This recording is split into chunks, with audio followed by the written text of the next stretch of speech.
A mi segedelmünk és Isten tiszteletünk megáldása és megszentelése az Úr nevében van, aki irgalmas és kegyelmes Úr, türelme hosszú, szeretete nagy. Ámen. Hallgassuk együtt figyelmes szívvel az evangélium szavát, Máté evangéliuma 9. részéből, a 9. verstől a 13. versig terjedő igeszakaszból. Máté evangéliuma 9. részéből, a 9. verssel kezdődően így szól hozzánk Isten írott igéje. Amikor Jézus továbbment onnan, meglátott egy embert ülni a vámnál, akit Máténak hívtak, és így szólt hozzá: kövess engem! Az felkelt és követte őt. És történt, amikor Jézus asztalhoz telepedett a házban, sok vámszedő és bűnös jött oda, és letelepedtek Jézussal és az ő tanítványaival együtt. Meglátták ezt a farizeusok, és szóltak tanítványainak: miért eszik a ti mesteretek vámszedőkkel és bűnösökkel együtt? Ő pedig, amikor ezt meghallotta, így szólt: nem az egészségeseknek van szükségük orvosra, hanem a betegeknek. Menjetek és tanuljátok meg, mit jelent ez: irgalmasságot akarok, és nem áldozatot. Mert nem azért jöttem, hogy az igazakat hívjam, hanem a bűnösöket. Ámen.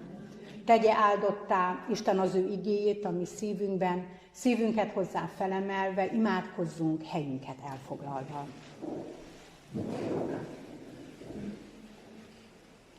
Szerető mennyei édesatyánk, Jézus Krisztus által, hálatelt szívvel köszönjük neked, hogy a mai vasárnapon bennünket is hívtál. Hívtál ide a te házadba, hívtál találkozni, hívtál, mert minden bizonnyal szabad üzeneted van felénk. Olyan ige, amire szükségünk van. Olyan szó, ami segít minékünk, hogy erőt kapjunk, hogy utat kapjunk, hogy lássuk a következő lépést, hogy ne tévedjünk el, hogy tudjuk, mi az igazság önmagunkról, és tudjuk, mi az igazság te rólad.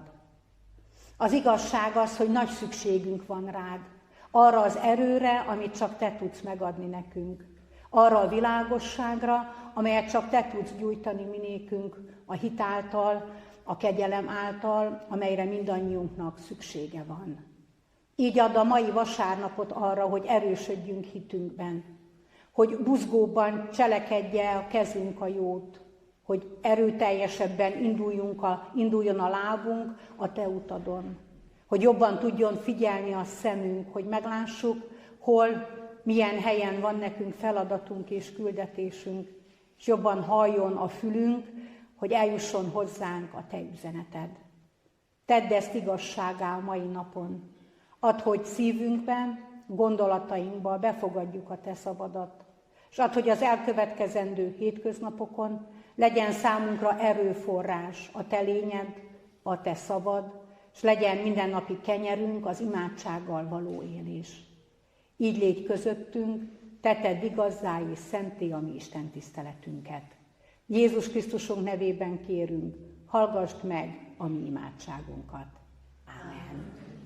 Szeretett testvéreim, Istennek az a szent igéje, amelyet szent lelki segítségül hívva hirdetni kívánok közöttetek, Ezékiel próféta könyvében van megírva, a könyv 34. részében, a 11. verstől a 16. versig terjedő igeszakaszban. Ezékiel könyve 34. részéből a 11. verssel kezdődően így szól hozzánk Isten írott igéje.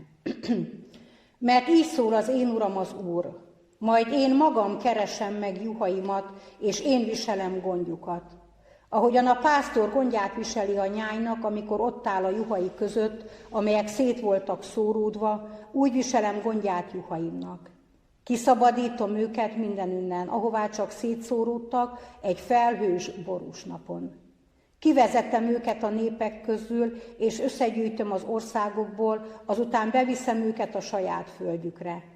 Legeltetni fogom őket Izrael hegyein, a völgyekben és az ország minden lakóhelyén. Jó legelőn legeltetem majd őket, és Izrael magas hegyein fognak tanyázni. Jó tanyájuk lesz, ott heverésznek, és kövér legelőn legelésznek Izrael hegyein. Én legeltetem juhaimat, és én keresek nekik pihenőhelyet. Így szól az én Uram az Úr. Az elveszettet megkeresem, az eltévedtet visszaterelem, a sérültet bekötözöm, a gyengét erősítem, a kövérre és az erősre vigyázok, úgy legeltetem őket, ahogy kell. Eddig Isten igéje. Ámen. A gyülekezet foglalja el a helyét. Kedves testvéreim, szeretett ebesi gyülekezet, a húsvét utáni második vasárnap érkezett el, ez a mai vasárnap, és ennek a vasárnapnak is van egy állandó üzenete. A húsvét utáni második vasárnap az irgalmasság vasárnapja. Bevallom, nekem erről a szóról egyből Arany János verse jut az eszembe, ugye annak idején mindenkinek meg kellett tanulnia, úgy rémlik, hogy meg kellett tanulnia az Ágnes asszony a patakban fehér lepedőjét mossa, és minden verszaknak ez az utolsó sora, hogy ó, irgalom, atya, ne hagyj el. Arany János jó református volt, hitben élő, és tudta nagyon jól, hogy ez az irgalom atya, ez Istennek egy állandó jelzője. Isten az irgalmasság istene. Ő az irgalom atya. Így is kijelenti magát. Ez nagyon fontos dolog, hogy amit mi Istenről tudhatunk, azért tudjuk, mert Isten elmondja magáról. És ezt többször, nagyon sokszor elmondja, üzeni nekünk, hogy ő az irgalmasság istene.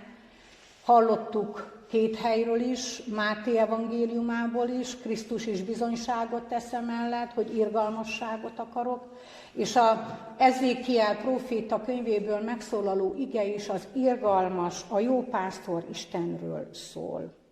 Irgalom. Mit gondolunk erről a szóról? Van-e közünk hozzá? Néha, különösen mikor fiatal az ember és erősnek érzi magát, akkor nem érzi magáénak ezt a szót, hiszen arra gondol, hogy hát én erős vagyok, ide nekem az oroszlánt is, mindent megcsinálok, majd én tudom, mi a jó, megvalósítom a terveimet, és ez egy csodálatos érzés tud lenni, egészen addig, amíg nem érzi az ember, hogy hát a fiatalság is mulandó, a tervek sem úgy sikerültek, sok mindenben mellé lőttem, mellé néztem, nem úgy alakult, és nem az jött ki belőle. És akkor rádöbben az ember, hogy igen, szükségem van az újrakezdésre, az újratervezésre, szükségem van arra, hogy jobb döntést tudjak hozni, de hogy vagyok erre egyedül képes. Rádöbben az ember, hogy egyedül sehogy. És akkor odafordul az irgalmas Istenhez, akiről hallottuk, hogy türelmes és nagy a szeretete. Ez az embernek a reménysége, és mindannyiunk számára egy öröm üzenet, hogy Isten irgalmas Isten, és előbb-utóbb mindenki jó esetben megérzi, hogy rászorulok az irgalmas Istenre, rászorulok az irgalmas Krisztusra, rászorulok az Isten erejére, az Isten világosságára és útmutatására. Tudjuk a hegyi beszédből, hogy boldogok az irgalmasok, mert ők irgalmasságot nyernek. Irgalmasnak lenni nem csak Isten tulajdonságát jelenti, hanem ránk bízott feladat is. Irgalmas veled az Isten, tudj te is irgalmas lenni a fele barátoddal. Ezékiel próféta könyvére figyelünk most, az elhangzott igékre, két üzenet van számunkra elkészítve, figyeljük és nézzük meg, hogy hol van az üzenetben kapcsolódási pont a mi életünkhöz, a mi lelkünkhöz. Az első üzenetnek az a címe, hogy egy felhős, borús napon. Ez a kifejezés elhangzott ebben az igében. Ha így kezdődne egy regény, hogy történt egy felhős, borús napon, akkor szerintem már a pár szó után lehet tudni, hogy hát biztos, hogy nem jó dolog történik. Egy felhős, borús napon, ha így kezdődik valaminek a leírása, az biztos, hogy nem valami örömteli dolog, hanem éppen valami dráma, valami baj, valami nyomorúság, valami rosszul indul, ha úgy kezdődik, hogy egy felhős, borús napon történik.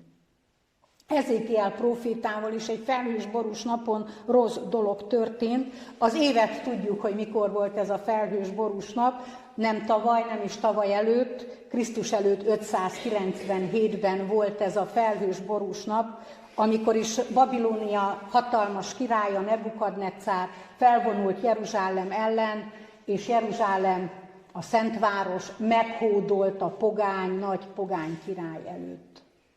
Lesz majd 10 év múlva egy újabb felvonás, egy igazi dráma, mert akkor el is pusztítja a várost, és lerombolja a Salamon által felépített templomot.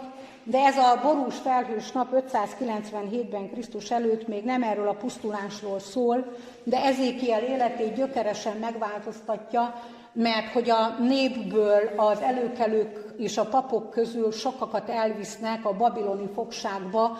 Ez volt az első hulláma ennek a deportálásnak. Nincs új a nap alatt, a történelem önmagát ismétli mindig, nem új keletű 20. századi történet az, hogy legyen népességcsere, és vigyünk el, hurcoljunk el embereket Málenki robotra, vagy bármilyen más dologra. Már a Krisztus előtti évszázadokban is volt ilyen. Így került Ezékiel, a fiatal pap, a fiatal próféta a babiloni fogságba. Idegenbe, távol a hazájától, és neki kellett aztán az elhívása alapján tartani a lelket a népében, az elhurcoltak között, hogy Isten itt is Isten, mint ahogy tudjuk, hogy minden református templom Krisztusnak szentelt templom, és mindegy, hogy hol kérjük az áldást, az a lényeg, hogy megérkezzen. Ez kellett Ezékielnek is mondani, hogy Isten mindenhol Isten, itt a fogságban is, és ha rossz történik veled, Isten akkor is a helyén van. Így küzd a népe hitéért, így kap Istentől útmutatást, hogy mivel biztassa a népet. Nem olcsó optimizmussal, nem kitalált emberi szavakkal, hogy majd csak lesz valahogy, majd biztos jóra fordul minden. Mi ugye sokszor ezeket tudjuk csak mondani, minden rendben lesz, ne sírj, minden rendben lesz. Aztán egy kérdés, hogy mikor ilyeneket mondunk, akkor mi magunk hisszük-e, hogy minden rendben lesz. Ez történt tehát Ezékiellel egy felhős, borús napon, és innentől kezdve az ő életét ez határozta meg. Itt kellett szembenézni azzal, ami történt a néppel, és ez egy nagyon-nagyon fontos dolog. Ha valami rossz történik velünk, egy felhős, borús napon utolér bennünket valami rossz, mit kezdünk ezzel? Ezékiel próféta világos, azt mondja, hogy először is szembe kell nézni a tényekkel. Ehhez bátorság kell, mert ez felelősségvállalást is jelent. Nem az a szembenézés a tényekkel, hogy a körülmények voltak a hibásak, a másik ember volt a hibás, apám, anyám volt a hibás, a gyerekem volt a hibás, itt ugrok egyet, apám, anyám, meg a gyerekem, én meg kimaradok belőle. A szembenézés a tényekkel azt jelenti, hogy bizony magamat vizsgálom meg, miért lettem elveszett, hogyan tévedtem el. Mi vezetett ahhoz, milyen rossz döntésem, hogy most egy felhős, borús napon utolért a sorsom. Az az igazság, hogy ha az ember gyógyulni akar bármilyen betegségből, ez az első lépés, hogy megszülessen a diagnózis. Hogy esetleg ez a betegség hogy jött létre? Milyen rossz szokás járult hozzá? Milyen rossz lépés tette meg azt, hogy beteg lettem, hogy eltörtem, hogy kialakult, szembe kell nézni, és azzal is, hogy ha van gyógymód rá, azt vállaljam. Még akkor is, ha esetleg fájdalmas, macerás, újra és újra menni kell, újra és újra kezelés, újra és újra laborvizsgálat, vagy esetleg műtétek. Tudjuk nagyon jól, hogy ez mit jelent a testünkre nézve. Miért vagyok elveszett? Hogyan tévedtem el? Megtalálom-e a gyógymódot? Ezt nem lehet elspórolni, hogy az ember Isten előtt kitárja az életét, és megmutatja magát tudatosan, és várja az Istentől jövő szavakat, a felismerést, hogy mit kell másképp tennem az életemben. Akkor éli át az ember, hogy elveszett és eltévedt, amikor úgy dönt, hogy Istentől függetlenül kívánja élni az életét. Ez a szabadságunk, ez megvan. Sokan mondják, hogy miért engedte meg Isten, hogy az ember bűnt kövessen el. Mert Isten szabad akaratot adott az embernek. Szabad vagy a jóra, szabad vagy a rosszra. A te döntésed, hogy az áldás útján, vagy az átok útján jársz. Egy biztos, ha Istentől távol őt kihagyva éli az ember az életét, akkor ez a 3 szó nagyon kegyetlenül rá zuhan ennek a 3 igazságnak a valósága, hogy szétszóratom, hogy elveszett vagyok és eltévedtem. Ezek a szavak jönnek elő az előbb hangzott igéből, hogy ez történt Isten népével is. Mert ez volt a bűn, hogy Istent elfelejtjük, hogy Istennel nem foglalkozunk. Majd mi tudjuk a magunkét. Jó, hogy van valahol, de mi itt élünk, és ezt a valóságot, ezt mi építjük fel magunkat. És innentől kezdve az ember szétszórja magát, szétszórja a szeretteit, elveszetté válik az élete, és eltéved. Egy felhős, borús napnak ez a hozadéka. Beborul az ég, mert Isten világosságát kizárjuk. Ránk szakad a valóság, mert elfelejtkezünk az Istenre figyelni. Milyen felhős, borús nap volt, amikor Éva elfogadta azt a bizonyos gyümölcsöt, ami nem alma volt, gyümölcs volt, de hát tudjuk, hogy nem is ez a lényeg, hanem hogy mi lett a következménye.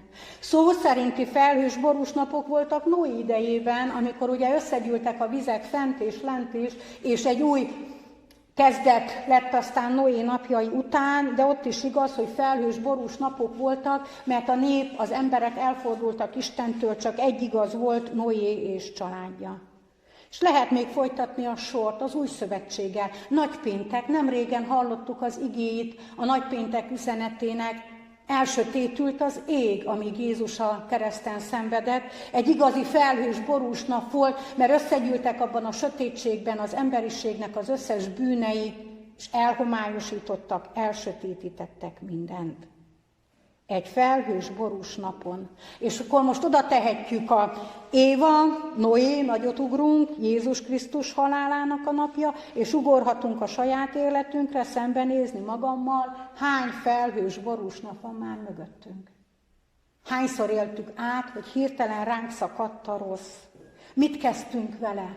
Milyen nyomokat hagyott bennünk, mennyire szorongatta meg a szívünket, a lelkünket, mennyire tette próbára a mi hitünket. Hány ilyen napunk volt?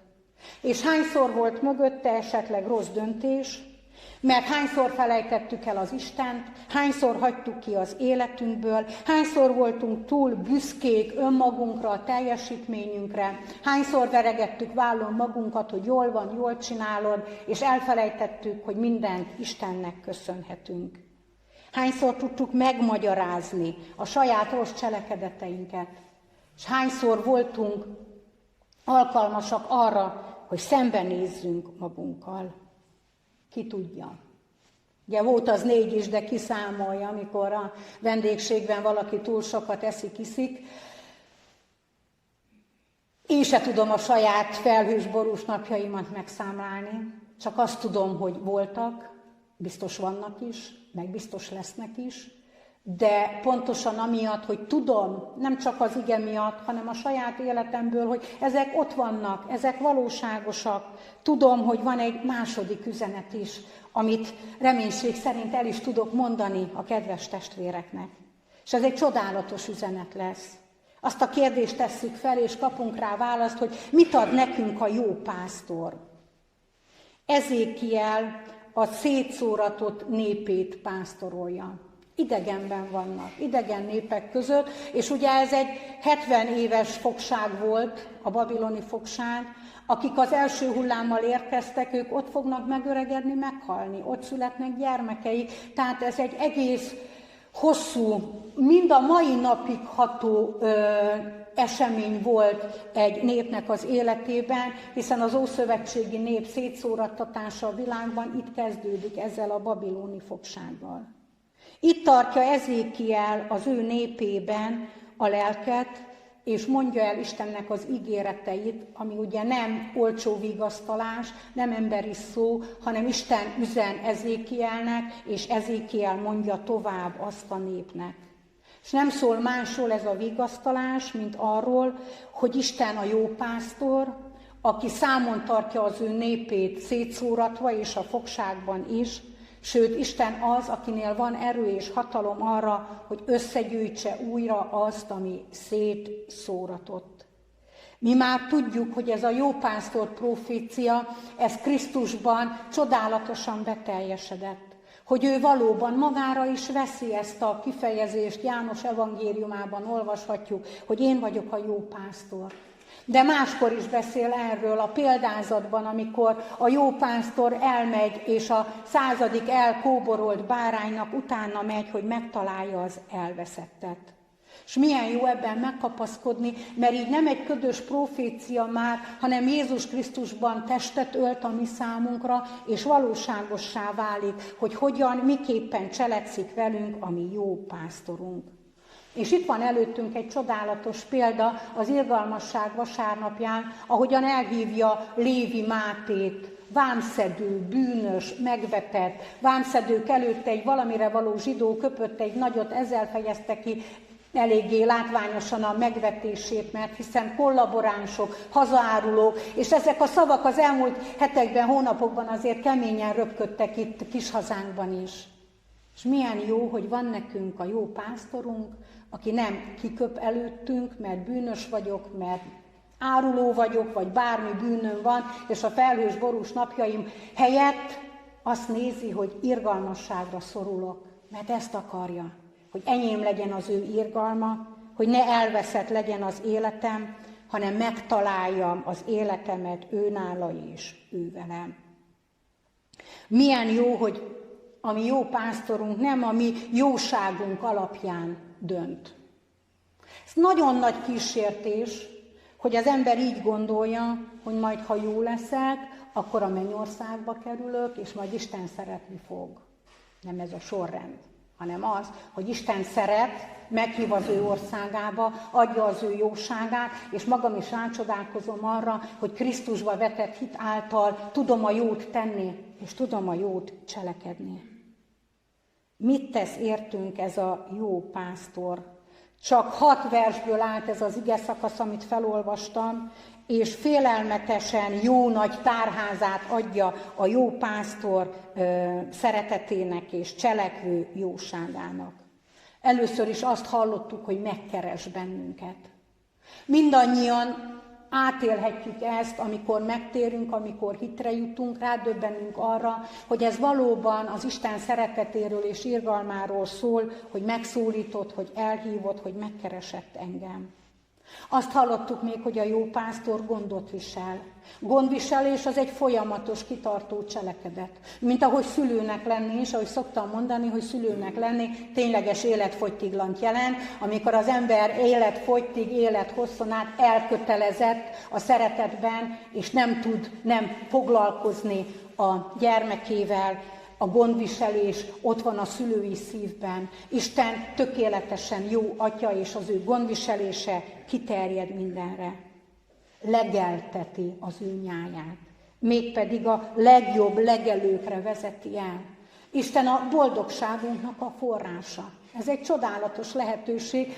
Ő evangélium, örömhír a Krisztus üzenete, mert hogy Istenhez tartozni egy örömteli dolog. Nem keserves arccal kell a Krisztust követni, hanem mosollyal és örömmel, hiszen megkeresett, hiszen gondot visel rám, hiszen megadja mindazt a gondviselésével, amire szükségem van. Azt is hallottuk, hogy visszaterel a helyes útra, vagyis helyre állítja az életemet. Ez néha lehet fájdalmas, mint ahogy egy gyógykezelés is lehet fájdalmas, de vállalja az ember, mert reménykedik a gyógyulásban. Krisztus helyreállítja a mi életünket, és jó is, hogyha szabad kezet adunk neki, hogy cselekedjen velünk szabadon, hogy az, ami nem szolgálja a mi javunkat, azt tudjuk félretenni az ő akarata szerint. Azt is hallottuk, hogy a jó pásztor bekötözi a sebeinket. Hát nem látszik rajtunk, de én azt gondolom, hogy itt-ott azért a kis lelkünkön van egy-egy sebb tapasz, vagy adott esetben nagyobb kötés is.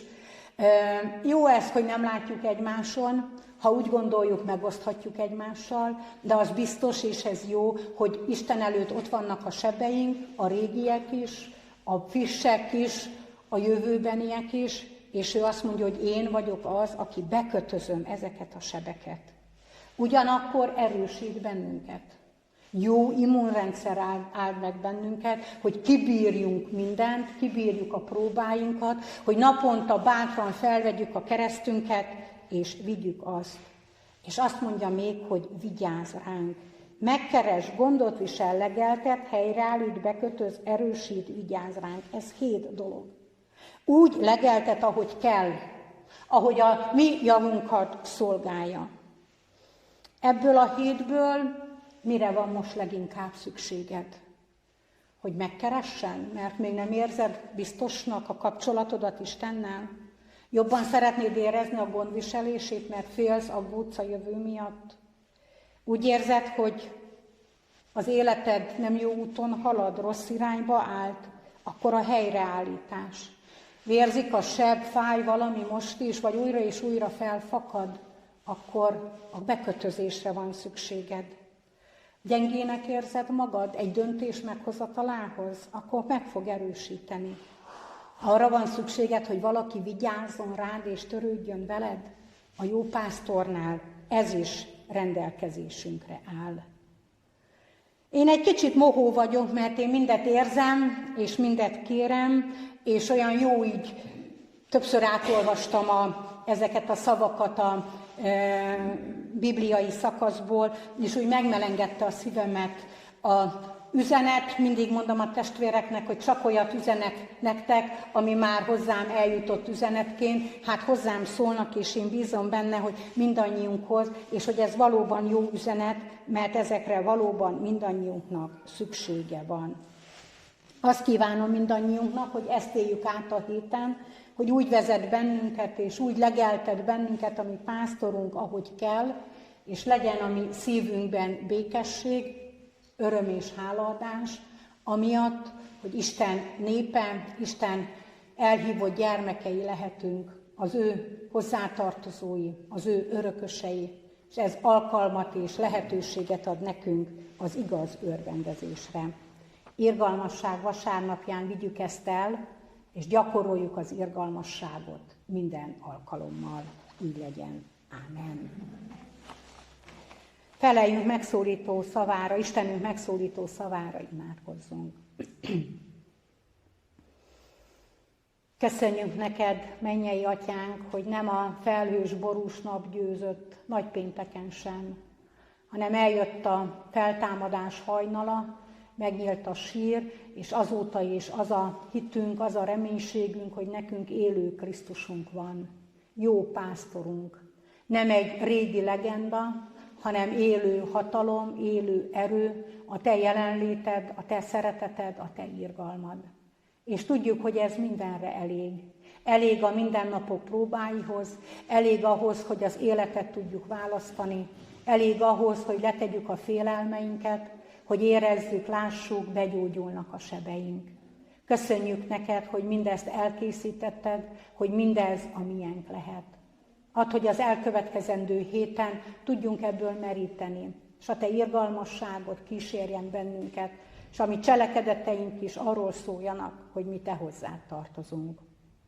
Ezzel a reménységgel hozzuk eléd életünket és szeretteinket, a családtagjainkat. Te tarts meg bennünket együtt békességben, szeretetben. Te őrizd mindannyiunknak a szívét, lelkét, hitét és életét. Eléd hozzuk azokat is, akik nyomorúságban vannak, akik elveszettek, akik eltévedtek, akik szenvednek a rossz döntéseik miatt, akikre ráborult a sötétség, akik felhős, borús napjukat élik. Légy velük, oszlasd el a homályt, a sötétséget, hadd ragyogjon rájuk is a te világosságod. Eléd hozzuk a betegeinket, a szenvedőket, az özvegyeket, az árvákat. Te légy gyógyítónk, te légy vigasztalunk, te légy az, aki megörvendeztetsz bennünket a te országodnak az üzenetével, és a te országodnak az erőivel. Eléd hozzuk egész gyülekezetünket, építs, erősíts bennünket, legeltes minket, hogy valóban legyünk a te nyájad, úgy, ahogyan kéred és várod azt tőlünk. Eléd hozzuk református egyházunkat, minden keresztényt ezen a földön. Eléd hozzuk ebesen élő testvéreinket, fele barátainkat. Hozzád könyörgünk magyar nemzetünkért, magyar hazánkért, a békességért és az egész teremtett világért. A mi Urunk Krisztusunk nevében kérünk, hallgasd meg a mi imádságunkat. Ámen. Mi, Atyánk, ki vagy a mennyekben, szenteltessék meg a te neved, jöjjön el a te országod, legyen meg a te akaratod, amint a mennyben, úgy a földön is. Ami mindennapi kenyerünket add meg nékünk ma, és bocsáss meg a mi vétkeinket, miképpen mi is megbocsátunk az ellenünk vétkezőknek. És ne vigy minket kísértésbe, de szabadíts meg minket a gonosztól, mert Téd az ország, a hatalom és a dicsőség mindörökké. Ámen.